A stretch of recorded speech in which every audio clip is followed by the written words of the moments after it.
কিরে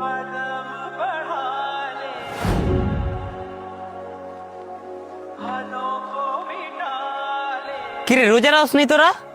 রোজা না, উঠতে পারি নাই। কেন রাত্রে কি নাইট ডিউটির কাজ করছিস নাকি নাকি নারায়ণগঞ্জ পুরো এলাকাটা ঘুরে ঘুরে পাহারা দিছস? আরে না বেটা, আমি তো রাখতে চাই কিন্তু কিনলে জানি রাখতে পারি না।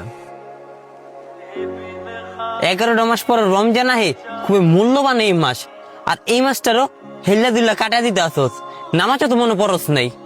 হ, নামাজটাও পড়া হইতাছে না। অন্য অন্য মাসে তো ইবলিশ শয়তানের উছিলা দিতি, কইতি শয়তানের ধোকার কারণে নামাজ পড়তে পারি নাই।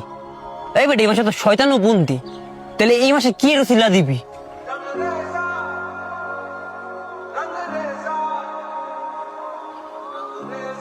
এই রমজান আইলে দেখা যায় শয়তান থাকে যে দুই প্রকার, একটু হচ্ছে ইবলিশ শয়তান আর একটু হচ্ছে মানুষ শয়তান। এই রমজান মাসে যদি ওপেনলি খাত নামাজ না পড়স, গুনার কাজে লিপ্ত থাকস, তাহলে তোরা কোন মাসে পরিবর্তন হইবি ভাই আমার একটু ক। ইনশাল্লাহ এখন থেকে নামাজ পড়া শুরু করমু, আর কালকের থেকে রোজা রাখার চেষ্টা করমু। চেষ্টা না, প্রচেষ্টা করিস।